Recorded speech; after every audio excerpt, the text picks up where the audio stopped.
And if you have any questions, please feel free to use the mute button to like to say that you have a question.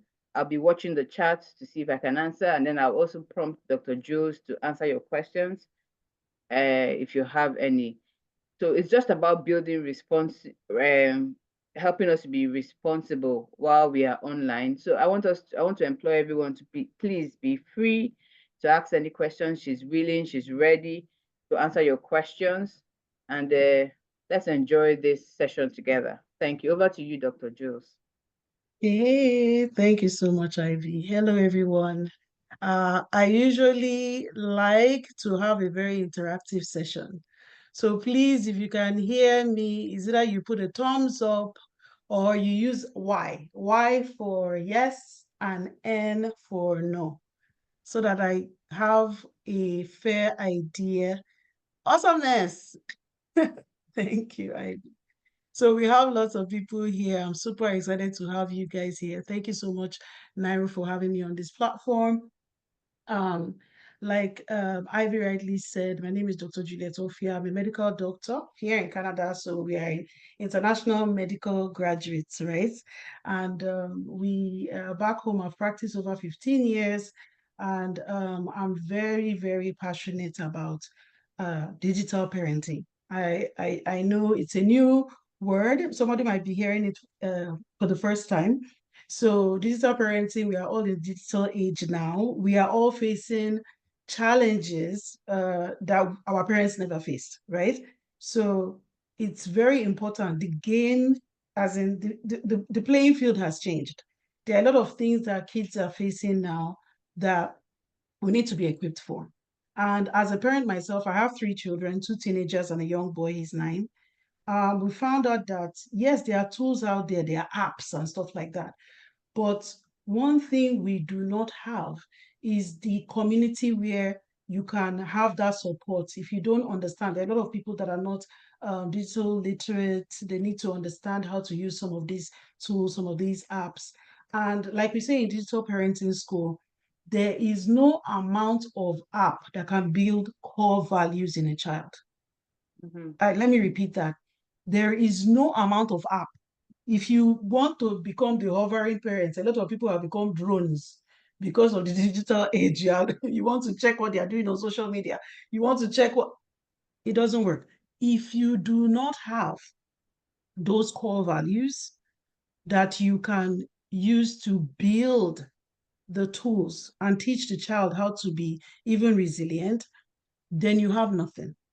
And there's one thing that we say in digital parenting school as well.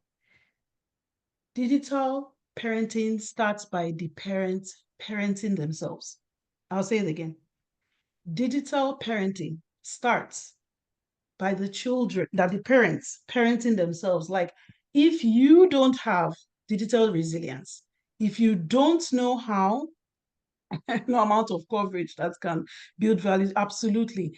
Thank you so much, Ivy. So if you don't have that digital resilience yourself, if you are a scroll master, in the night, your kids, they see you doing this. At the dining table, you are scrolling. Who are they looking at? You have to understand that in today's world, the ultimate influencer in a child's life is you, the parent. There should be no, when they say who is your influencer, your name should be the primary name that they call. So that is what we are passionate about, letting parents become the ultimate influencer in your child's life in today's digital world. Now, like I rightly said at the beginning of this presentation, digital parents should parent themselves. It starts from digital resilience, okay? You have to be resilient. You have to be able to, because all the tools that we're going to tell you, all the rules, all the digital citizenship that we teach in digital parenting school has to come from the fact that you are already representing a good digital parent model at home. Because have that, uh, if you don't have that image, the children will ask you, okay, you want us to come off our devices at 9 o'clock, but you're on yours till 12. We see you at night using yours. So you cannot give them rules that you are not living by. If you can hear me, type a Y. If you understand what I'm saying, type a Y. Okay? We need to build those principles. And the sad part about this information that we are sharing today is that there are lots of people. Thank you so much, Ngozi. Thank you. There are lots of people that are having these challenges. And unfortunately, thank you, Ivy. There are lots of people that are dealing with these challenges. And unfortunately, they don't even know how to navigate that. Type the number 1 if you've ever, thank you so much, Omotolashe. Yes, or Emmanuel. Thank you so much. Type the number 1 if you've ever been received a scam call. All of us. Good. Thank you so much. Please share the link. If you receive this link share it with people, because we are going to share information that we all really need. And the reason why I'm very passionate about this is because everything that we are going to talk about today, we are living it. So it's not like I'm coming here, I'm the expert, and I'm coming here with all the answers. Yes, I am enthusiastic about it. I have the tools and I can teach you how to navigate the world, but I'm also letting you know that this is something that I am also facing. Do you understand? The digital landscape is a very dynamic space. It is ever changing. One thing that you're using today, tomorrow it is obsolete. So you cannot afford to be looking for the newest app, the newest tool, teaching her, blocking my child's phone or whatever. You need some core principles to guide your life. And that is something that we do very well in digital parenting school. We hammer on core values all the time. So in our program, we always make sure we teach you how to build those core values with the child and give you some tips on how to, that they can use in navigating the digital landscape. But first of all, we want to make sure you are equipped as a parent, okay? Before we now introduce them to being digital citizens, okay? So if you are ready to go, type a Y, why I bring up my slides. Let's get ready for today's presentation all about digital resilience. So I took my time because anytime I create a PowerPoint slide and anytime we're giving out a message, to me, I see it as you are becoming an advocate for the message. So it's very important that you understand what we are dealing with. And Ivy, you have to empower me to share a slide if that's possible. Like you make me a co-host, then I can share my slides. Okay, so we are going to talk about digital resilience, and let me see if I can share the slides now. Perfect. If you can see my slides, please type a Y.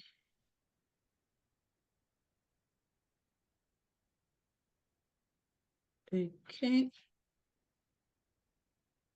Let's start slideshow from the beginning. Beautiful, beautiful, beautiful. I love the fact that you guys are very interactive. That's great. Thank you so much, Precious. Thank you so much, Ngozi. Thank you, Abolandi. Great. So, building digital resilience in the digital age. That's what we're going to be talking about. And I created this slide for NIROW community. To know who I am, I'm the co-founder of Digital Parenting School. I'm an award-winning medical media personality. I've won awards back home for creating digital health content on radio and television. I did that for over 10 years. I created content for Cool FM, Nigeria Info. If you know those, if you are good with radio back home, you know all those platforms. Even on television, called We the Doctors. So I won awards for that. So I'm a medical doctor, like I said. I help health brands to strategize their online platforms. I'm presently working with the YMCA of the Waterloo region as a health and wellness representative. I'm also the member of the Conestoga Entrepreneurship Collective. That is, they are helping me to build digital parenting school as a venture here in Canada. Digital parenting school is like one of the selected um, projects, which out of thousands that applied for ventures that should be developed in Canada. And I can thank NIROW for that because NIROW partnered me with a great mentor and they told me about the opportunity of the venture lab in Conestoga College. And here we are. So I'm also a healthcare administration and service management personnel, like with doing my postgraduate at Conestoga College. And we own a real estate company back home in Nigeria. I'm a mother of two teenagers and a young boy. So this is our first question for you. What does digital resilience mean to you? Okay. So just type A, B, C, or D in the chat. What does it mean to you? A, is it the ability to use multiple devices at the same time? B, is it the ability to adapt to challenges in the digital world? C, the skill to avoid using technology completely, like avoiding tech completely. Is that what digital resilience is? Or D, knowledge of social media platforms. So let's see. Let's all participate. Hope I've not given you jump question. Okay, we're seeing everybody's I wish, saying Ivy said I wish, B. I wish jam was as easy as this. Jam is next level. So Precious said B. Okay, Ngozi said B. Jimo says B. Great. Thank you so much for participating. So the answer is B. Digital resilience is the ability to adapt to challenges in the digital world, right? So let us go into the definition by Livingstone. So the definition of digital resilience is the capacity to adapt and thrive in a digital landscape while managing its risks, because there are lots of risk in the digital landscape. And I'm sure many of you, like I rightly asked, who has been given a scam call. I hope nobody here has been scammed of their money or something. No? But it is that common, or housing, or it's a lot. We're bombarded by a lot, right? So we need to know how to develop resilience to cope. So, and what are the impacts, right? The impact of yeah, the negative impacts of the digital space, and why you need digital resilience is the fact that the engagement is very, very high. A lot of things. Have you ever gone online to check on, you go in with an intention. That's the thing about the digital age. But before you know what is happening, Yeah, doing two something. hours, you'll be wondering, how in the world did 2 hours go by? I just wanted to go and check something else. So these platforms, the number one commodity of the digital landscape right now, who knows what it is? The number one commodity of the digital landscape that every digital company is paying researchers, is like they are pumping money into buying this commodity. Who knows what it is, right? I can tell you exactly what it is. It's our attention. They are struggling to have your attention. The moment you pop in, they are giving you all sorts of, you say something, next thing, the advert of that thing is popping up on your phone. It's not by chance. The technology has been designed to make sure everything that is coming into your face is something that will keep your attention on your device so that they can sell you something. Mm. So if you, as an adult, is having a challenge with that kind of distraction, you are getting hooked on it. They have psychologists on, as in taking a deep dive into addiction and designing this technology to get you, addicted to your device. As in, there are numbers of CEOs that have said they would, they really, really, they don't even give their devices, digital devices to their kids because of this problem. So why should we, not be careful, as in not build our digital resilience when going on our platform? It's very important for in today's day and age. So what are the effects? There are lots of effects, right? You want to manage your digital assets, and when you manage it, it will lead, to your well-being. There are a lot of people that have lost, they are sleep deprived. They've lost their sense of focus. They can't focus on tasks anymore. they feel obligated that you have to watch this show. Sometimes when you ask yourself about why you're visiting your device, you have to be very, very intentional about it. If not, you just get lost in the space.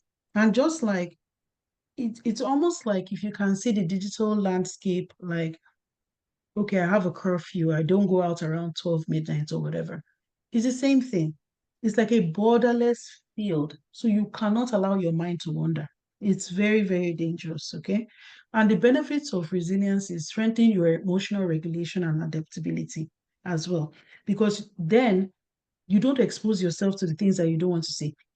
One thing I know for sure that many of our digital parents have in in our community, because we have a thriving community of parents, right, for digital parenting.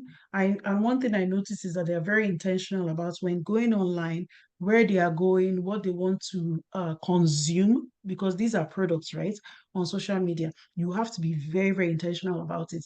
If it is possible, ask yourself, what am I going to check on my device? It should be a tool, just like you have a bicycle sitting on the corner. You don't have that urge to ride the bicycle all the time. You have to see Mm. the digital space as a tool and only use it when you have a purpose for it. There's something that we teach in digital parenting school called passive and active screen time. Active screen time is when you are using it for, as in, it's unavoidable. If you're using it for work, you're using it for study, that's an active screen time. Passive screen time is when you do the endless scrolling. You are being bombarded by information that you are not seeking. It's very unhealthy. I'm calling your attention to this because if that is the only thing you take from this presentation, you have really empowered yourself from today's presentation, because always visit your device with an intention. Always visit your device with an intention. It will help you a lot.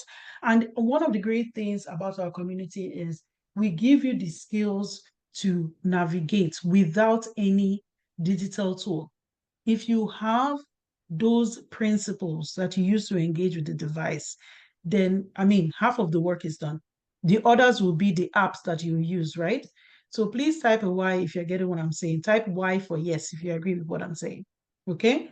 So we promote healthy online interaction and balance. You need to have a balance. Thank you so much.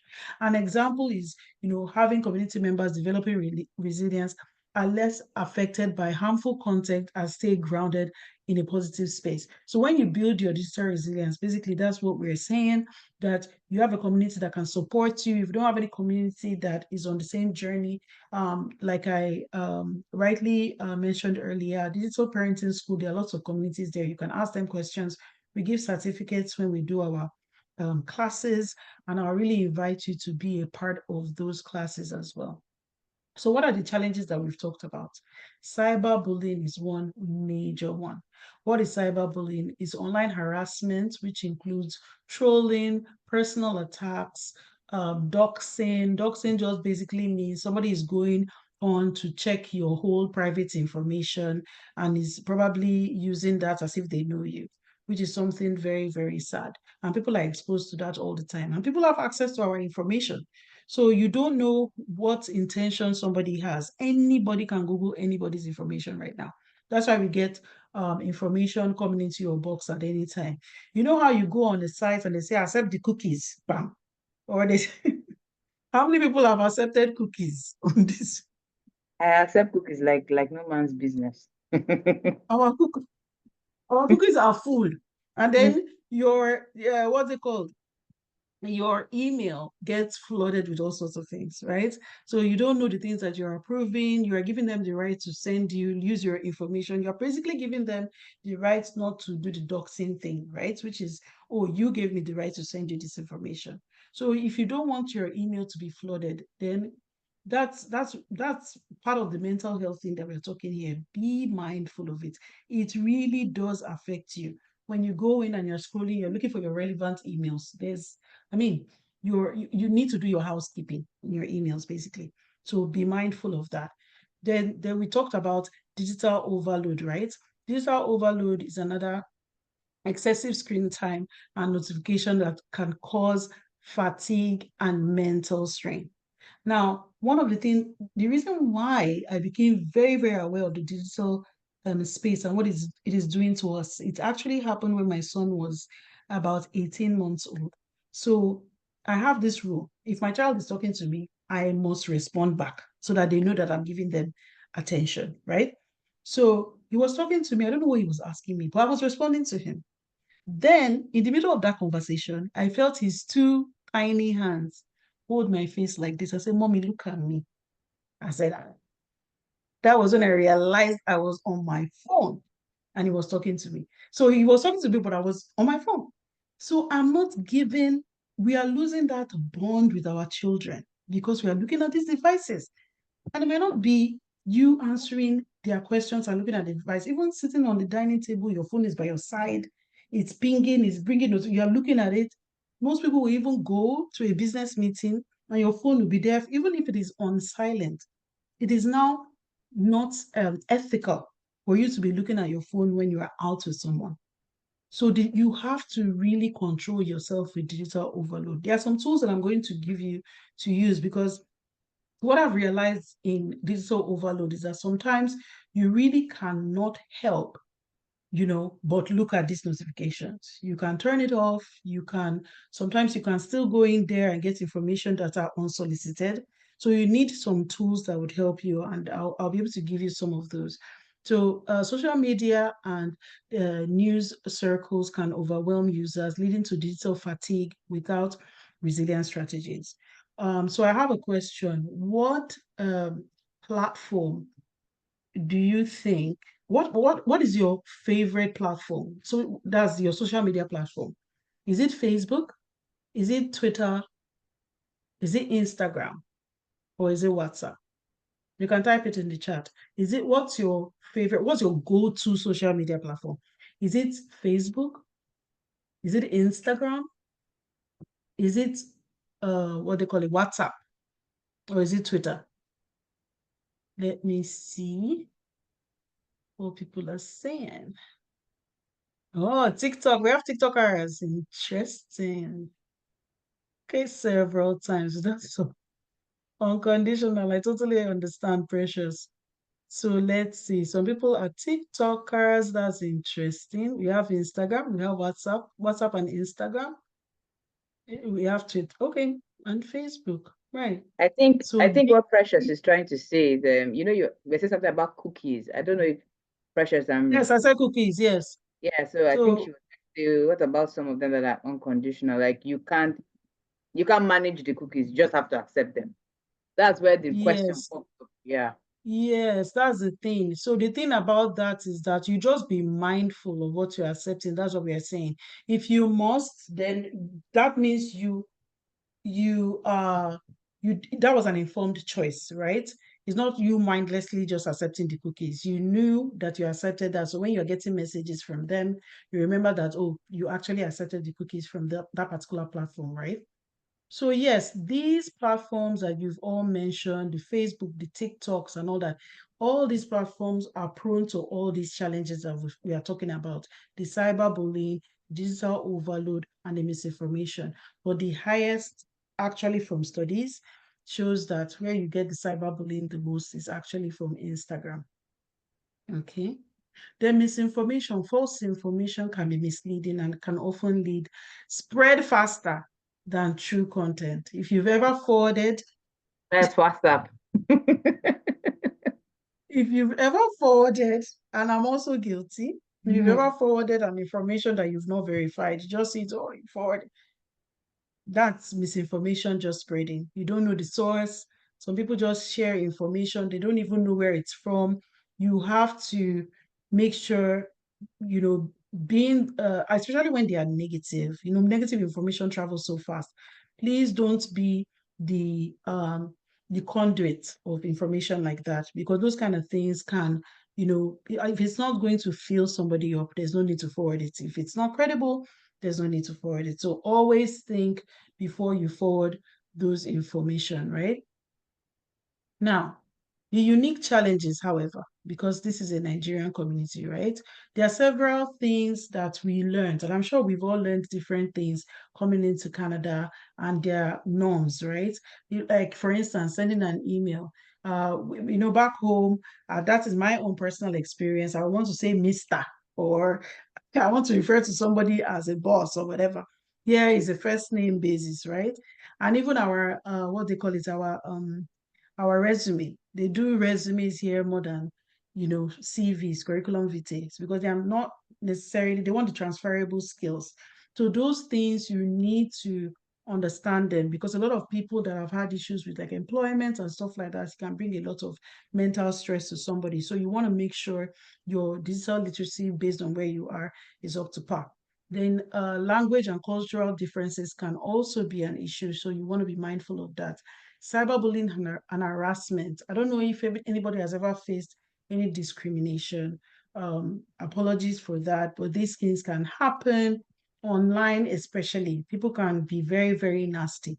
But if you know that this is somebody, you have to tread carefully on the digital space, because people can be very vocal, especially the ones, because why are they vocal? You can't see them, you can't hold them accountable. So you have to be very, very careful the platforms you go on, and be mindful of the things that you post, because even if you are the one even bullying someone, some people unfortunately share their views, and you might actually be marginalizing somebody with your comments.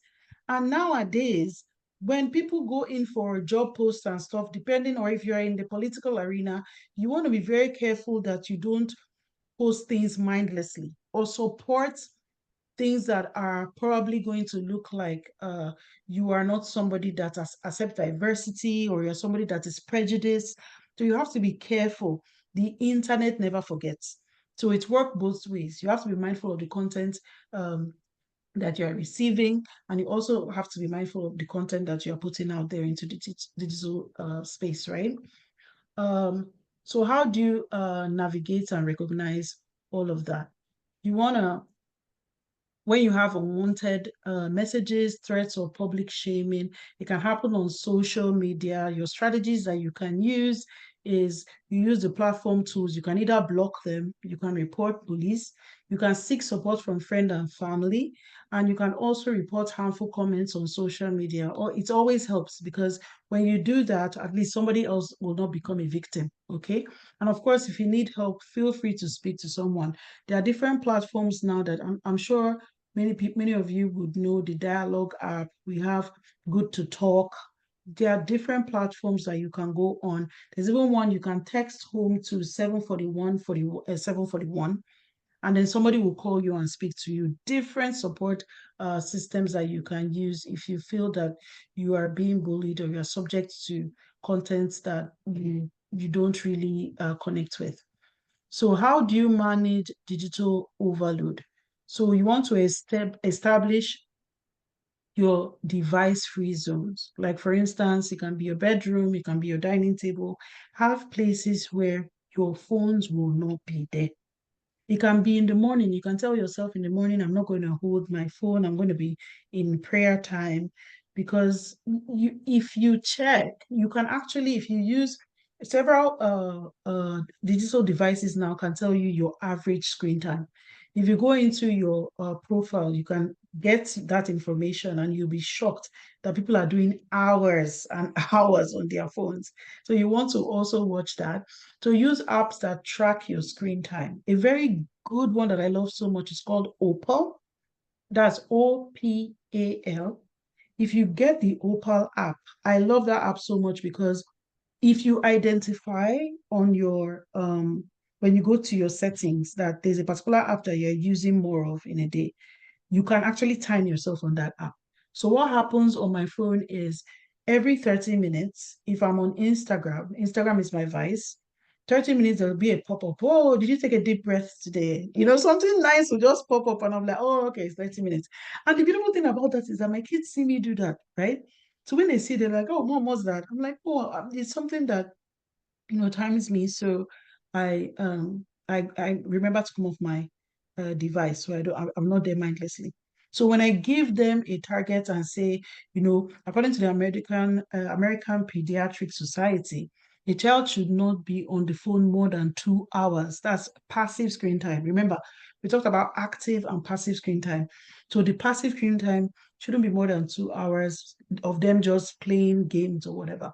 So you want to be mindful of that, right? They will understand and respect it because they see me also minding my screen time. Okay, hacking needs to be admitted. Okay, into that. Yeah. So you want to use that. Another app suggestion I can give you is called Freedom app.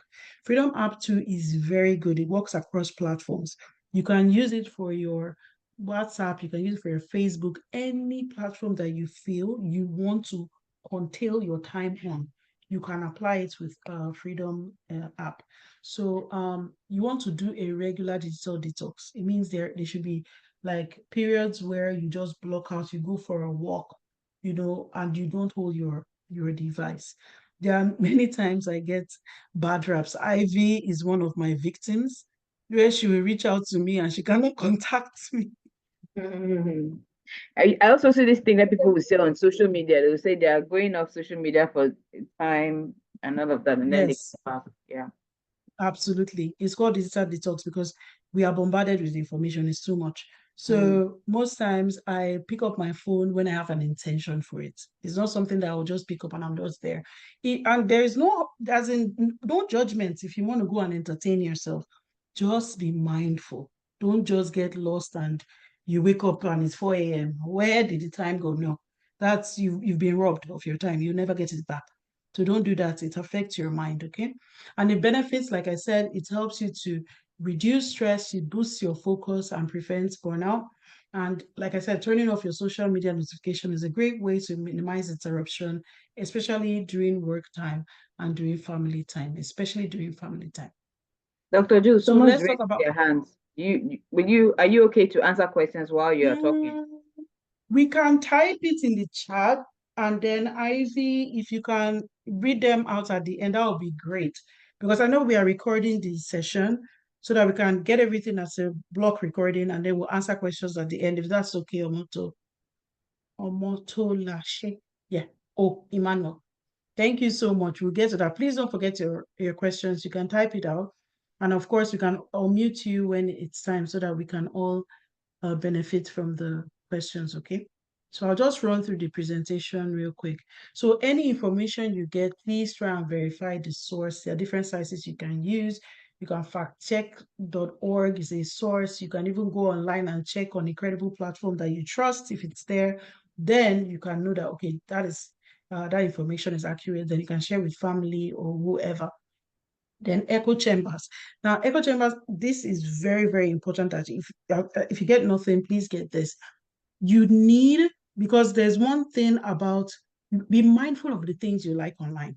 Be very mindful. Because we all know the algorithms, based on what you like, will always feed you that information. And they'll give you more of that because they know that's what you like. That is where the digital addiction comes. But guess what?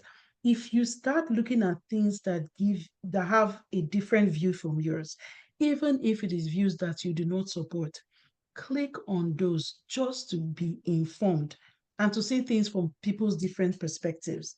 That way, you are getting information that you are not necessarily affiliated to, but you're just expanding your knowledge, right? And when you get that too, it also makes you more mindful of the time. So if it is something that you feel, okay, I've had enough of this information, then you can come off. It's easy for you to come off. But when you are getting only things that you like, you stay on for longer. To try to click things that are very, very diverse. Click plumbing self. If it has nothing to do with you, then when you're getting that information, you know that okay, I'm here looking for something that I don't need.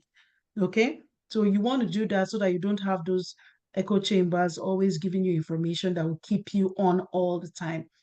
Engage in other sources, challenge your views, you know, double checking health information before sharing them. It's another way of managing your um, tail information. So the framework that we're giving you is awareness, control, response, and recovery. Okay, so recognize the risks. We've talked about the risks. We've mentioned cyberbullying. We've mentioned misinformation. We've also mentioned, what's the third one that we mentioned now? Uh, mention harassment. I can go back because I want you to keep that in mind. Digital overload, right? So you want to do your settings, right, for yourself and your family. So you can, first of all, we always said you are the ultimate influencer in your family, in your child's life. So if you're going to start with having controlled screen time, control your screen time before you can control that of your child, okay? Then be proactive with dealing with digital challenges, whatever your challenge is. If it is, if you are following a particular personality online, is making you feel less of yourself, or if you're going to a particular platform, is making you become judgmental of your own achievements, then unfollow that person. It's not adding value to you. If it's giving you a lot of mental like distress, then unfollow or block the person or block that platform. Okay. Moving forward, make sure you engage with a platform. Like I said, you can always follow us at Digital Parenting School and get the resources. We have lots of free resources on our bio page. And we also do like a 6 weeks course that can help you, give you the tools to become a digital parent. So if you sign up for our emails to get our mailing list, you'll be getting those resources. And when we do have our, um, what's it called? Our digital parenting course, you will get the information to be a part of that course, okay? So you want to build your awareness as well. The objective is to educate yourself about the threats online, like this phishing that is here is basically people getting your, put, it happens everywhere. Put a one in the chat if somebody has called you to get your bank details. It might be everyone. That is what absolutely. Thank you so much, Omo, for waiting.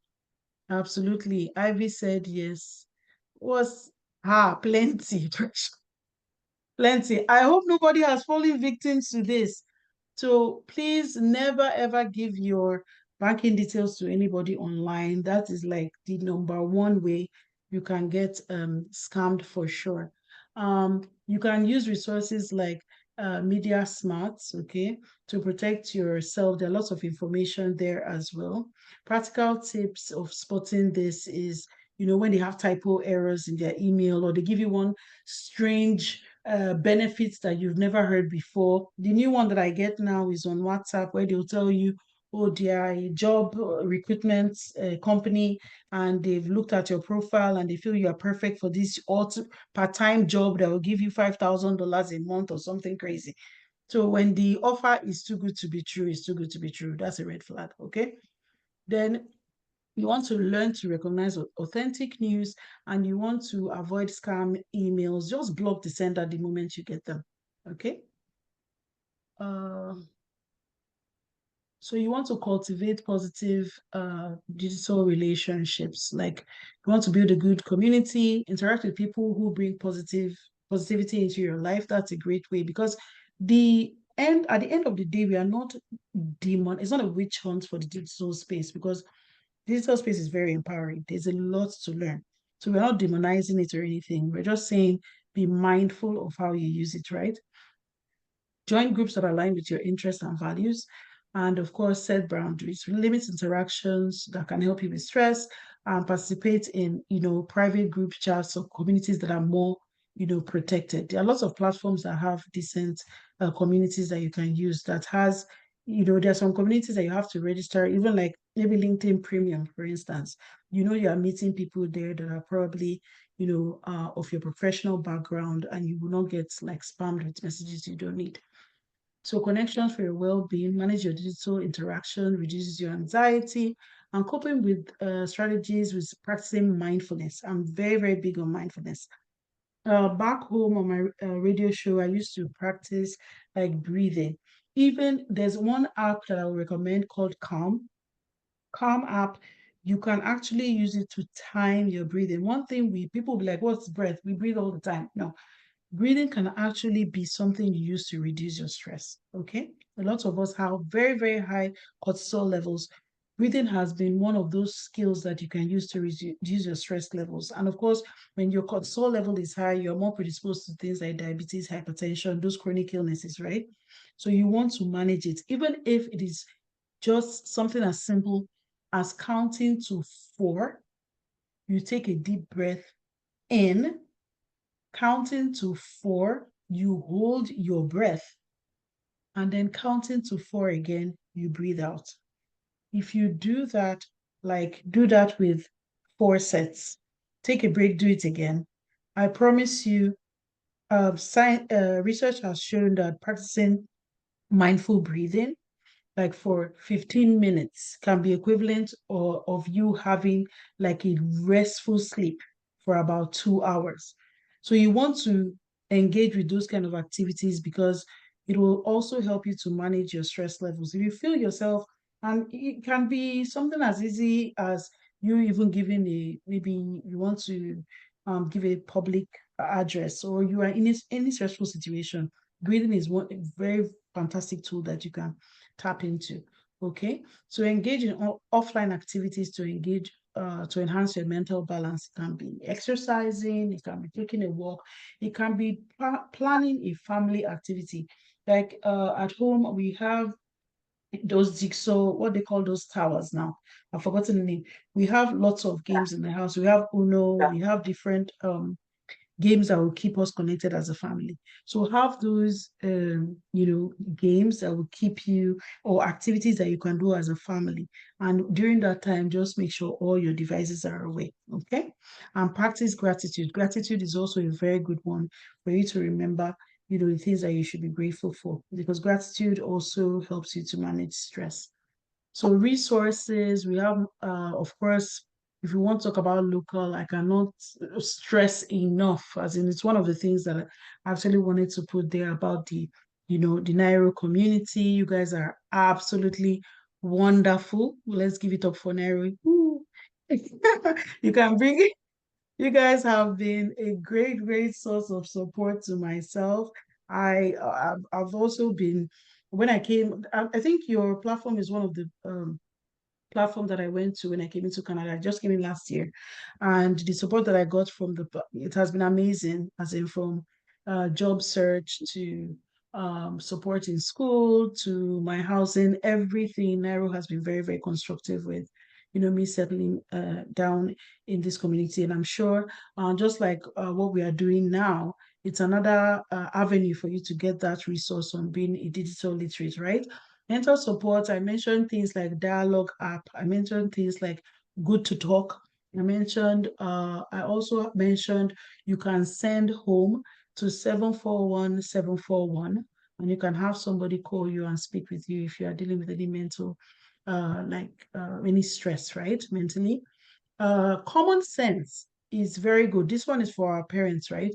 If you have a game that your child is downloading, or a movie that they need to watch, and you want to know if it is age appropriate, that's where you want to go. Common Sense Media. They have screening of games, movies, any platform. They will even suggest platforms to you that is age appropriate for your child. Okay. And of course, the Waterloo Library too can give you resources that you can use for your digital resilience or digital literacy. Now, the recap of everything that we've done: digital resilience is crucial for a safe and fulfilling online engagement. It helps to manage stress, establishing boundaries, and making informed choices. Essential to developing positive, balanced relationship with technology. And of course, you want to stay informed, engage mindfully, and prioritize your well-being in the digital space. Okay. These are my references, and I will take questions at this point. Thank you so much, everyone, for listening. Thank you very much, Dr. Why is it echoing? Okay. Thank you very much. Yeah, very interesting, very informative. Thank you for that. Okay, so let me just go with the questions, not in any particular order, because I think we have time to answer people's questions. And please, if you still have questions, just keep them coming. So Okay. Fasha says my Walmart credit card was hacked by someone in the UK, even without Sorry, giving can you go back? Can I go back? Yes. Was that the question you were reading? Yes, yes. Okay, she was Okay, go saying my ahead. Walmart credit card was hacked by someone in the UK, even without giving any information to anyone. I guess she's Hmm. wondering how. How it happened. Mm, Yeah. So there are different ways. I think these guys are becoming very, very skilled. And the thing about it is that one of the ways they do that is, when you see like a brandish, like a promo or something to buy something, and you like put your information there that you want to buy, the something from the ad, that is another way that they can actually get your information. And unfortunately, there are so many times that you get like people just forward links. Sometimes it can be a text. And we get lots of text with links. Never click any link for any reason. Because the moment you click the link, you don't know the source, they're already digging into your details, which is very unfortunate. So it might be something of that sort where they went into your information, they did like doxing of your information, or you click like an unfamiliar link unknowingly, and they were able to get that information. So these guys are really, really good now. So just be mindful not to click on any link that you're not sure of. If you don't, if, going on a platform to buy something and you're putting your details into that platform and you're not sure of the credibility of that platform, don't do it. Use only credible platforms like Amazon, or as in the ones that are known. Don't just go to any platform to buy anything, because those are very, very easy ways that they can get your details. Yeah. yeah, something even happened today. My son was on the computer, and I don't know Mm. where he went to, and he clicked on his site, and then the next thing he started telling me, "You have a virus, you have a virus," and I know we have an antivirus. So I was like, "But the antivirus should have dealt with it, right?" Yeah. So, and he kept saying, "Click here." So when we click, Yes. take us to a page and now tell us that we should extend our antivirus has expired, we should extend it. And I was like, "Oh, we have antivirus. What am I?" No, so Yeah. the first thing was like, "Oh, it's a virus, it's a virus." Let me, I brought my card. I wanted to start filling in my details. Then I remember that, but our antivirus is active now. So Yeah. I said, but I checked it, it showed me it's active, but that thing was still telling me your antivirus has expired. The virus is Trojan. This was to show me different kinds of viruses. Yes. Honestly, it was my husband that told me to just wait. My first inclination was to start putting in my credit card details to make sure that the antivirus that was expired was removed. Yes. So that is how sometimes you just get your credit card details. Absolutely. And especially when it is an unsolicited purchase. You didn't go on your computer to get antivirus at that time. Mm. So don't just give your information, because they are now so good at these things. And one of the things that I also want to mention is the new one that is happening now, where they mimic the voice of the parent. They can call the parent with the child's voice, right? Yes. And say, "Oh, mommy, they've got, God forbid, like they give a very horrible situation." We've had situations where parents are called with their child's voice that, "Oh, I got an accident, I need to pay for the hospital or whatever." And the family will just be dishing out all the details and everything. So in situations like that, which is like next level, you have to make sure your family has a safe word. So my kids, they all have a safe word. You say, "What's the safe word? What's the safe word?" So they should know what it is and be able to call it at any. I always ask them what the safe word is. So please, all these things, they've gone to another level. So you must make sure you're intentional. Give them a word that you always say, but is unique to your family, so nobody else can know that word. And it's not found on the digital space. You never shared it to them online before. So that is something that you need to be aware of. Many people, unfortunately, are falling prey to this. You can imagine when you hear your child crying and say, "Mommy, this is you in the panic mode, you can do anything." So just make sure you ask them for the safe word. Make sure you find out if you have your phone on you, call them. You understand? And reach out to somebody that you know is with them and confirm. Of course, in panic mode, they are very good at all these things. You have to be very, very careful. But that's what we're talking about, resilience, right? You have to be very mindful. So any purchase that you're making that is unsolicited, stop and ask yourself and be mindful. Do I really need this? Did I come online with the intention to get this thing? If the answer is no, just don't do it. Don't do it. Yeah. Thank you. So I think I was also scrolling down to see if I would see Emmanuel's question, but I didn't see it. So I guess maybe Emmanuel wants to say Also his question. speak. So yeah, he wants to speak. Sorry, I'm good with talking than typing. Okay. Okay, go I, ahead. I can explain myself more better. One, I want to add to what our doctor is saying here. As someone in the tech space, I think I should shift some things in before I give my question. Okay. Downloading pictures online, WhatsApp or whatsoever, can give um, hackers access to your details, your location, your name, any details saved on your mobile phone, Just especially like your mobile phone. geotagging. Yeah. Yes, when they send this picture to you, it's always enticing, something they know you will download. And immediately you download it, it sends them your details. So you have to be mindful of that. And Mm, for the alert about virus, I will tell you one thing. If you are using Windows 11, that the best antivirus you will ever see is your Window Defender. Update your system, make sure your system is up to date. And the best you can ever use is Window Defender. If your system is up to date, please don't waste your money buying any antivirus, because if you get an antivirus today, by tomorrow there is another malware and you need to update the one you're having update. before. So why not stick with your Window Defender? If you know you want a secure, pay for the premium on on your Microsoft. Make sure you are using paid version, not the hacked version. Most Mm, of us use system, but we use especially we Nigerians, we use the hacked one. We don't pay. We want engineers to just, $5, even some say, just do. So that's by the way. And to my question, Doc, mm, about digital space. I myself am a full victim of this digital space we are talking about. And I think that was what I saw when I registered for the course.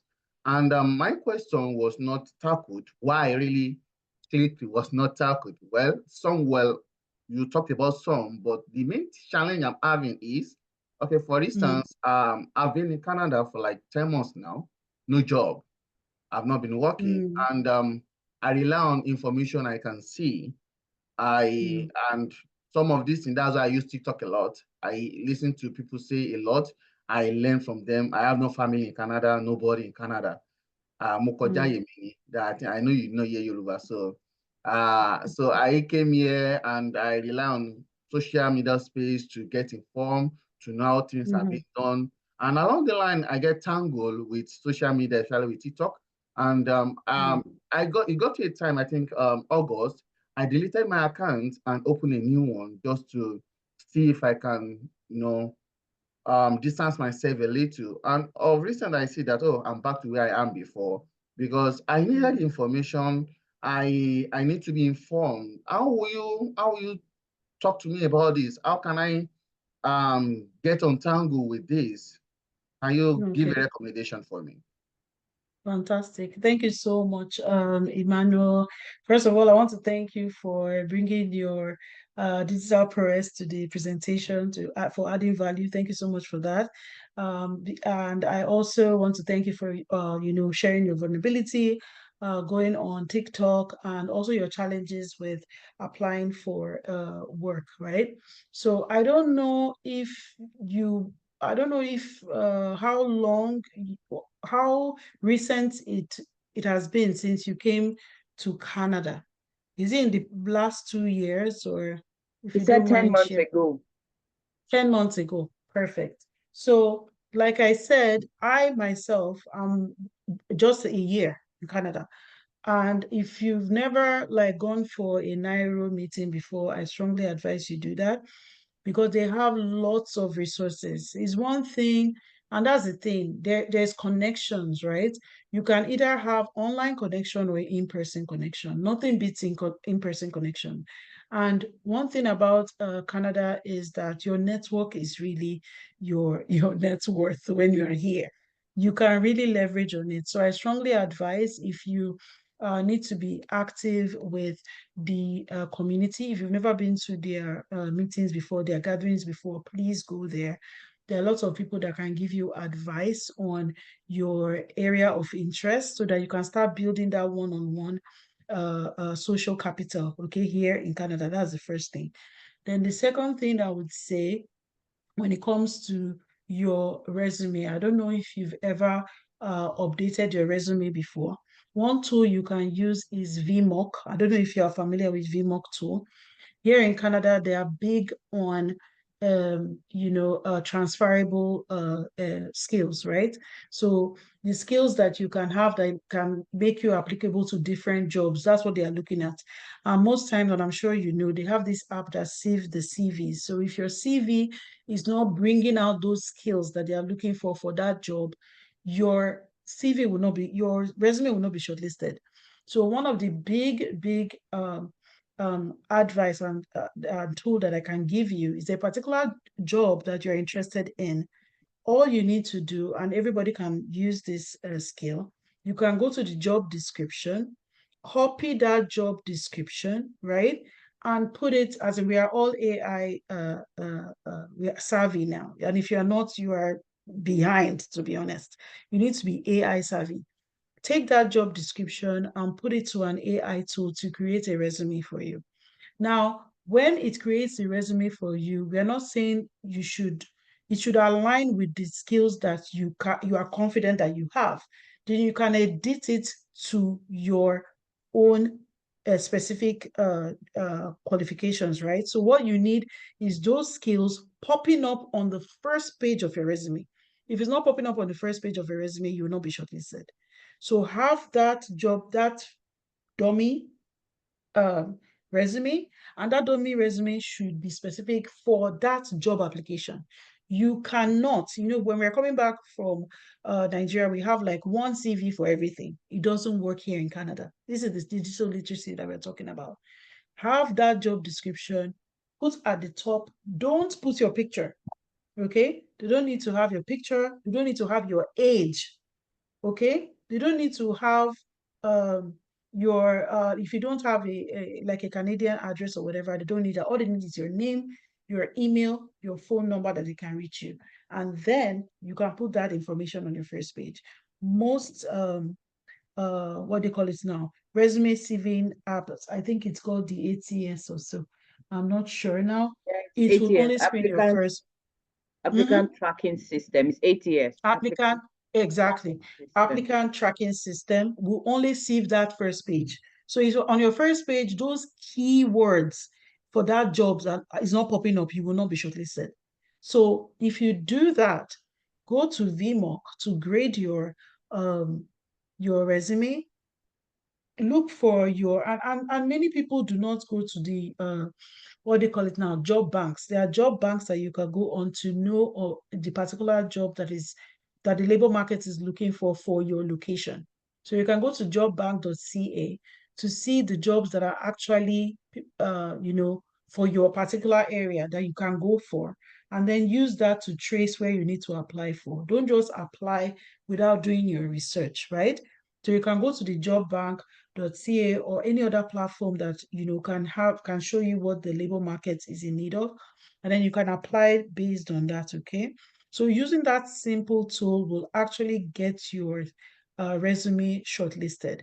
Then when it comes to online, like going to these social media platforms and being able to have control over it, I tell you for free now, if you are having challenges with stopping yourself on any particular social media platform, you are, see, it is justifiable because these platforms have been designed to get you addicted to them.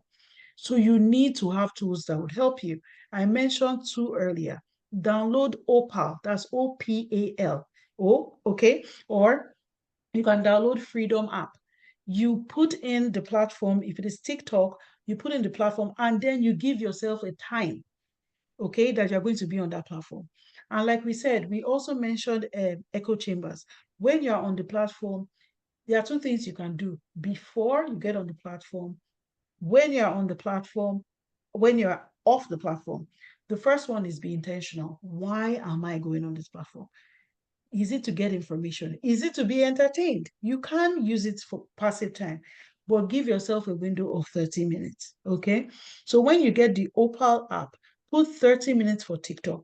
Now it is on you to be able to say this thing, it'll not allow you to go back on that. It's very annoying sometimes, but if you abide by it, because when it tells you to stop and it blocks you, you can't even go on the app again. You will not allow you.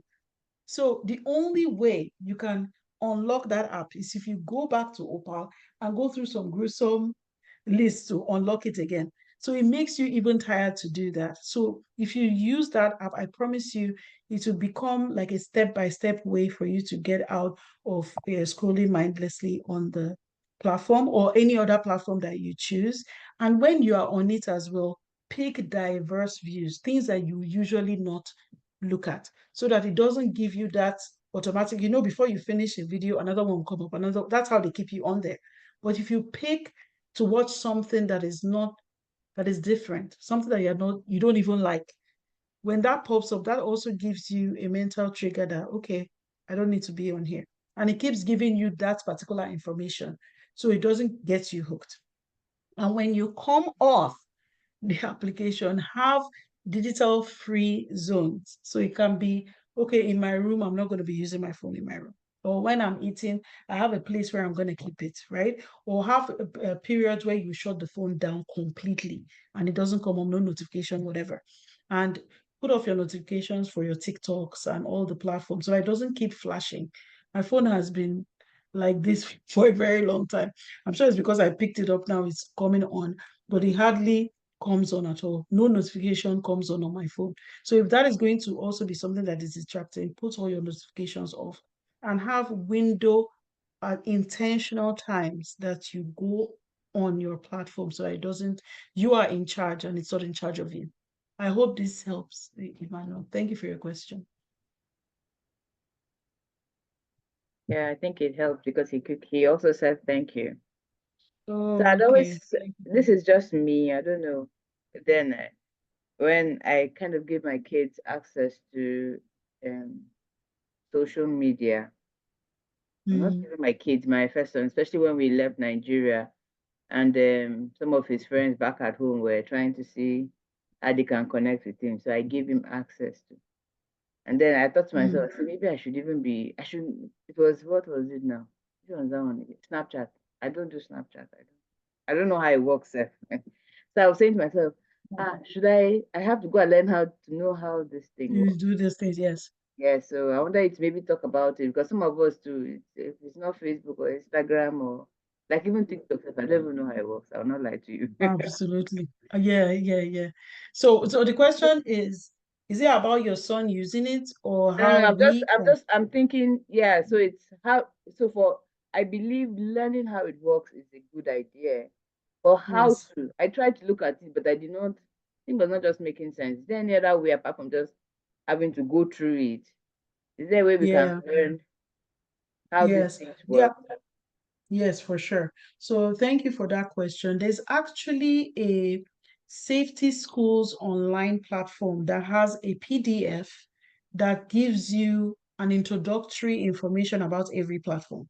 It's called Okay, Safety SSO. Um, Safe okay. Safety Schools. Schools online. So is it Safety Schools online or SST? Safety Schools. I would send that information to you. I Okay, find that their resource is very, very comprehensive and very simple. Just gives you simple introductory information about TikTok, simple introductory information about Snapchat and stuff like that. And I highly encourage that as parents, we know these platforms because you want to know how the kids interact on it, right? So that when you're talking about it and you're telling them, oh, be safe on it, at least you're coming from a place of information and not like, oh, you don't know anything, right? And there is also a COPA law that says children less than 13 should not be using be having a social media platform, by the way. That is why presently we have the Waterloo District Board banning phones from all classrooms. If you are staying in the Waterloo region, you realize that phones are not allowed in schools because they know that these things are addictive and they're trying to control it in some way. So know these platforms. Let me see if I can even check it right now so that I can help people on this class. It's okay to stop to share, right? Yes, sure. Right. So you wanna know those platforms actually. You wanna go on them and understand how it works. It's very, very important. Snapchat, TikTok, Instagram. I know I myself am not even good at it, but more than even going on it, you want to know why they are on it. It's very important. You have to give them some guidelines that they can use. And that's why I encourage everyone here to actually follow us on Instagram. It's Digital Parenting School. We have loads of tips on how kids can interact online. I tell them if the friend is not somebody that you know in person, the person is not your friend. It does not qualify as friend. If I do not know that friend, don't call them friends. It's somebody that you know online. And that has, its limitations. So they have to really, really be careful. It's very good that you know the names of the friends of your child is interacting with online. There are people that they've met in person, not somebody that they just established a new relationship with. They need to have like privacy settings, and it's something that the resources are on our bio page on Instagram as well, so that they don't just interact with anyone. Because when they share their, especially Snapchat, when my daughter is sharing her Snapchat feeds, they are only seen by her friends. And these are girls that she went to school with back in Nigeria, right? So they're just using it to establish connectivity. And the worst thing that we can do as a parent is deny them of this experience. Because when you start doing uh what I call a shielding kind of approach to them, you're not allowed, curiosity is something that that you cannot kill. When you Is start that putting fruit all that those you see? borders, it Yeah. makes it more Yeah, interesting. that's the one they say, okay, I want to know why. I want to, Why? yes. Why don't you want? No, you Just like never Adam want and to Eve. give that. You don't eat this fruit. That's the fruit that they ate. Forbidden fruit syndrome. Yes, don't create a forbidden fruit situation. Mm. Let them be on it. Let them know about the dangers. And if you see, do not play the blame game with kids. I'll say that again. Even if you catch them watching something that's probably inappropriate, be very careful not to label your child. Instead, let those moments be triggers for a conversation. Oh, what's that side? Oh, let me look at it. Wow, it's interesting. What do you watch on this side? Same questions. Let them create that open conversation with them. Do not label them and say, oh, that's a bad side. You went there. Because sometimes these sites pop up and they don't solicit them. Maybe let's start using the phone. The safest, according to the COPA laws for social media, is 13. But when it comes to, I'm saying we're in the digital age, children, when it's less than 2, it's not healthy for them to be on any device. When they are above 2 years, it should be about 1 hour. That's for the passive screen time. We know that sometimes they have learning apps, they're watching TV or whatever. That's different. But if they are just playing mindlessly, the safe time for them to be on it would be about 2 hours. That's the recommended screen time if you're going to be on it passively. So what I do with my son, what I do is I give him buckets of 30 minutes. So for instance, you can always associate them with behaviors that you want to be reinforced. So he has a morning chore, for instance. He wakes up in the morning, he says his prayers, he brushes his teeth, he has his bath, he arranges the living room, and then he has breakfast. So he's done all of that, he gets 30 minutes of online time.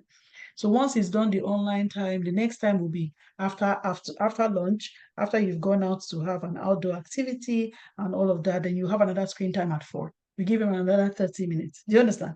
In the evening, after we've had dinner, if you want to be on that, you give him another 30 minutes. So you know you're within the 1 hour, 30 minutes kind of gap. Do you understand? So you have to associate the screen time with behaviors that you want the child to have. And if you feel that you've not started that early enough, you can start having, there are tools that you can use to actually monitor their screen time. You can try the Freedom app thing. It's also a website. You can use it on a desktop. So it times the time that they are going on these devices if you feel there'll be a challenge for them to come off by themselves. And of course, it's an ongoing thing. Don't crucify yourself and say, oh, they've been there since, I don't have any control. Start with yourself. Have yourself having using those apps and like, oh, okay, I'm not using it now. Oh, I'm no longer, I'm decided that we'll no longer be using our phones when we are having our lunch or whatever. When they see you doing it, they know it's an activity for that you are all engaging in. One primary thing that we do in digital parenting school is called the family digital contract, right? It's a contract where you are all building it from your three core values. I don't know if you remember a statement like this. Some families will say, we don't do this in our family. We don't do this in our family. You know, those things are important. You have to be intentional about it. There are families that will tell you, no, in our family, no. So be that parent. We're in a digital age now. You have to be, no, in our family, we don't use phones in the dining table. Oh, we don't carry phones into our bedroom in our family. So there's a exercise that we do as a digital parent. We look for three core values that you can build these things on. Because when they have a core value, one that we have in my family, our three core values are um, excellence, love of self and one another, and the third one is faith in God. Those are three things we don't play with in our family. So when you look at excellence, you want to stand for excellence. This is what we are as a offer family. This is what we do. Every other thing, when they remember that, oh, in our family we are respectful. We show excellence. We show that we love each other. You can build everything on that. You understand? Those are things in today's dynamic world that is ever changing. Core values will never change. Okay, it becomes that navigation that they use in today's world. So beyond apps, beyond shutting down this, because if you don't build that core value, they will do whatever they like. I hope you have no control over that. But if you can raise that responsible digital citizen, at least you have done a huge, job for that child. But of course, like we say in digital parenting school, it starts with you. Before you become a digital parent, you have to parent yourselves. Okay? Yeah. Thank you. Thank you. Precious is asking, and I think it'll be about the last question because we're almost, you know, as we're pressed for time. So Precious is saying, please, at what age should a kid be allowed to start using a phone? I think you talked about that. Mentioned. And I said, Yeah. so I don't know if she got that clearly because she said, so is it a good idea for an 8 to 10-year-old kid to have a phone? So maybe you Yes. can just So make it more express for her so that, yeah, maybe she. yes. So thank you so much, Precious, for that question. It's not about having the phone, it's about why the child is having the phone. So if you need the child to have a phone because you need to reach them, maybe you have a phone at home and then you need to reach them because probably you'll not be in the house or you need to contact them in some way. There's a purpose for the phone. It needs to have a purpose. It shouldn't just be their phone and they can do anything with it. That is where, if there are no boundaries set for that phone, that is the problem. They can have a phone, but it will be with you when they are through with their responsibilities. Then you can have a time, maybe between 4 and 5, or between 6 and 7, after they've done their homework or whatever, you can put it on and they can use it. But it can be a phone that is for the house, right? And then you can also know what they want to use it for. They are not allowed, they should not have social media accounts at that age. All they need is probably they need to, it might not even have internet. So it can just be, you can download, and like I mentioned Common Sense Media. Common Sense Media will give you apps and educational, apps that you can download for the child on that phone. So they can use it to play that game. It's not going online. They are just, using it so that they feel like, because the last thing you want your child is to feel that FOMO feeling, left out. I don't know how to use a phone. I've never used it before, whatever. They need to have information. One of the morning targets that my son has is to always share two things they learned about Nigeria, 2 things they learned about Canada, and 2 things they learned about the world, right? So when he does that and he's teaching all of us, we are all learning from him. So what I'm doing with that is letting him feel comfortable with seeing the positive side of using the online space, right? And sometimes we have those one-on-one conversations. Have you ever seen anything that you're uncomfortable with online? Oh, I saw, sometimes I saw somebody that was naked or whatever. Wow, how did it make you feel? You understand? Oh, I felt it was inappropriate. I felt uncomfortable. Yes. So the most important thing is that they know that sometimes information will come at them that they did not go looking for.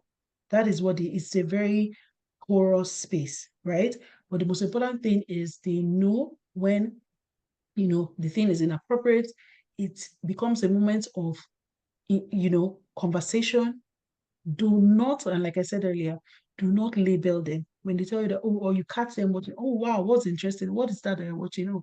Oh, how did you get on that site? You understand? Let it be a conversation, a learning moment when you see when those kind of, situations pop up. It should never be a moment for you to label them, because what happens is that they become comfortable to share with you that, oh, mommy, I saw this, or especially when they're bullied.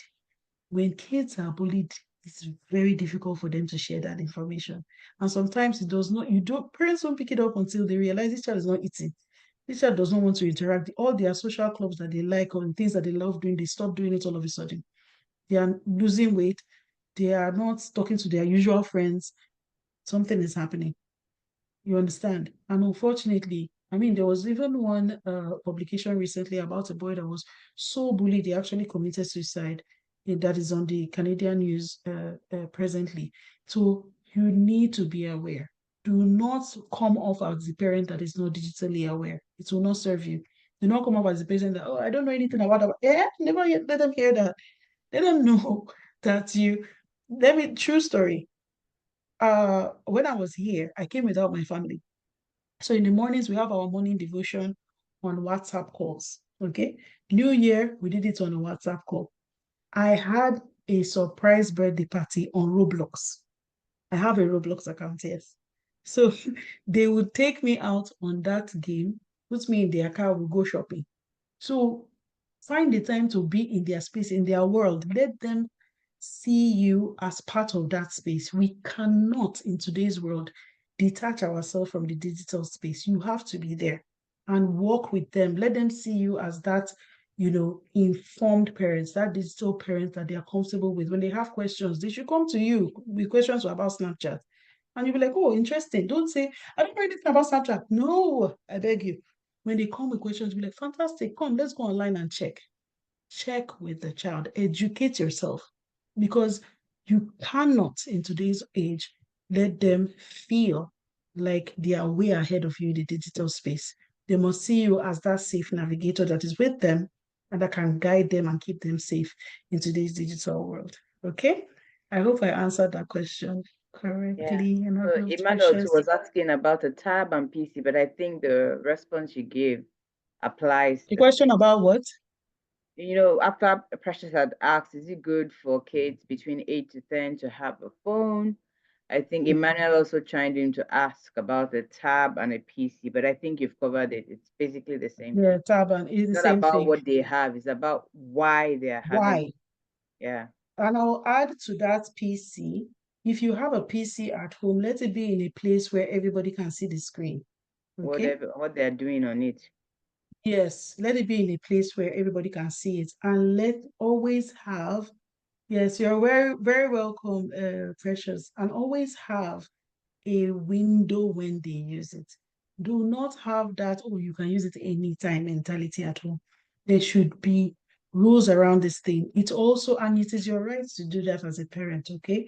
It's not you depriving them, it's you keeping them safe and letting them know that if you will not allow your child to walk out the door into the world that's the question for Precious actually. Will you allow your child to go outside 8-year-old by himself and come back anytime? If your answer is no, that is it. Then you cannot allow them to wander without any guidance into the digital space, because the digital space is actually more dangerous than them going outside. There are praise out there. They are very, very skilled. They can be on these games and you think they are 6-year-old girls. They can be an adult living in one basement looking for kids all over the place. So you really, really have to be mindful. It is difficult because it's always evolving. They are learning new ways. But like I said, if your core values are the foundation for their interaction, for anything, be it, and there's one expression that we have in digital parenting in school, which is your online presence should mirror your offline presence. That means whatever you cannot do in person in life, don't do it online, because digital footprints are there for life, right? So it should be the same at all times. So once they do that, they would absolutely be safe. And once you have that interactions with them about your principles as a family, what your 3 core values as a family is, and what you identify with, and you keep reiterating that point, it would be that backbone that they use to navigate their life both online and offline. Okay? Right. Thank you. Okay. Yeah, so we're just 2 minutes more before the end of this session. I just want to thank everyone who attended this session. Thank you, Abolanle, Jimo, Emmanuel, Precious, Nora. Who am I missing? Akin, Eniton, Matthew. Thank you very much for joining us on this call. Thank you. I hope your presence actually and your engagement has made this event a success, and we're very grateful for your participation.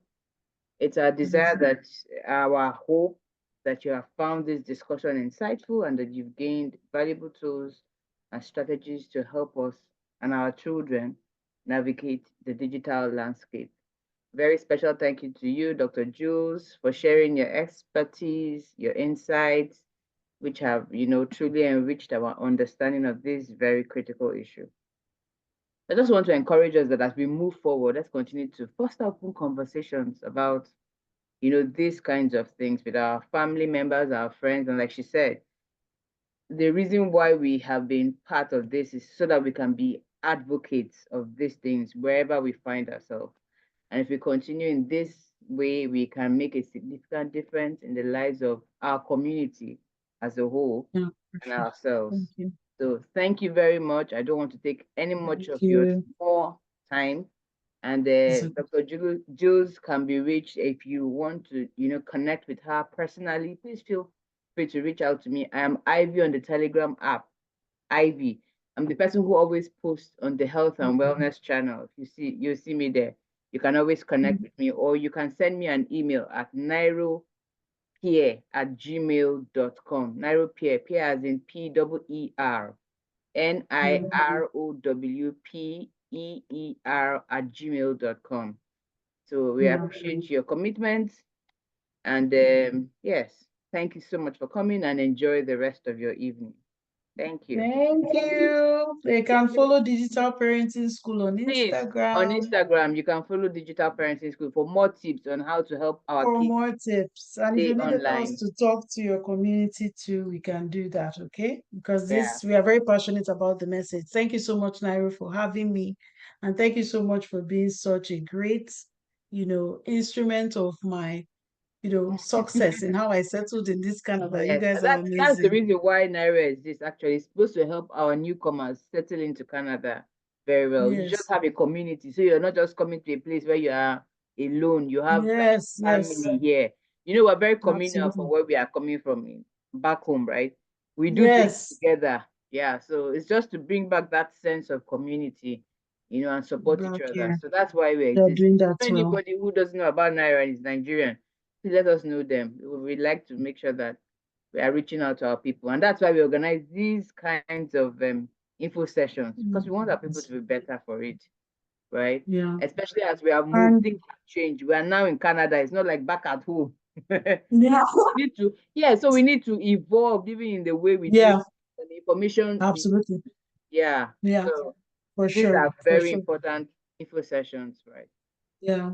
And how will people, if they need the recording, because I know I did share it just before we came on, like if they need to get the recording, how will they We see usually this post it on recording? our NIROW has a YouTube channel. We post it on our Okay, YouTube channel. Yeah, that's where we. okay, That's like our knowledge bank. okay, awesome. So I'll be looking forward to the link as well so that I can share that. Okay, sure, definitely.